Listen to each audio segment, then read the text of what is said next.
Hello বন্ধুরা, আপনারা কেমন আছেন? আশা করি সবাই ভালো আছেন এবং সুস্থ আছেন। তো বন্ধুরা, আজকে আবার এক নতুন ভিডিও নিয়ে আপনাদের সামনে চলে এলাম।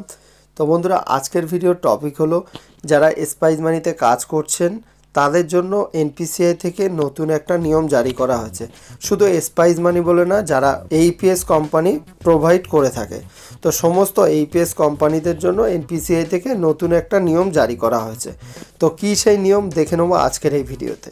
তো এখন থেকে আপনারা এইপিএসের যদি কাজ করে থাকেন, তো এইপিএসে কাজ করতে গেলে আপনাদেরও ফিঙ্গারপ্রিন্টের প্রয়োজন। যখনই আপনাদের ফিঙ্গারপ্রিন্ট দেবেন না, তখন কাস্টমারের উইথড্রল হবে না, মানে কাস্টমারের টাকা উইথড্রল করতে পারবেন না।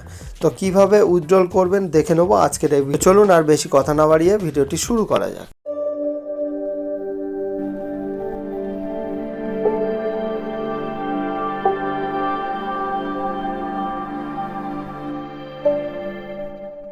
বন্ধুরা, সবার প্রথমে আপনারা কি করবেন, স্পাইস মানি অ্যাপ্লিকেশনটি প্লে স্টোর থেকে আপডেট করে নেবেন। তো আপডেট করার পরে কি করবেন, এখানে এইপিএস উইথড্রলে ক্লিক করবেন। তো আমরা এইপিএস উইথড্রলে ক্লিক করলাম। তো করার পরে এখান থেকে ব্যাংক সিলেক্ট করে নেবেন কাস্টমারের। তো আমরা ব্যাংক সিলেক্ট করে নেওয়ার পরে এখানে আধার নাম্বারটা দিয়ে নেব।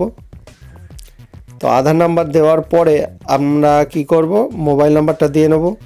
তারপরে এখানে অ্যামাউন্ট দিয়ে নেব। তারপরে টার্মস অ্যান্ড কন্ডিশনে ক্লিক করার পরে স্ক্যান ফিঙ্গারে করার পরে কনফার্মে ক্লিক করলাম। তো ফিঙ্গারপ্রিন্ট দেওয়ার পরে আপনারা কি করবেন, এখানে ভালো করে এগুলোকে পড়ে নেবেন। পড়ার পরে তারপরে এখানে দেখতে পাচ্ছেন উপরে এখানে আপনাদের রিটেলারের যে আধার কার্ডের নাম্বার, সেই নাম্বারটা এখানে দিয়ে দেবেন।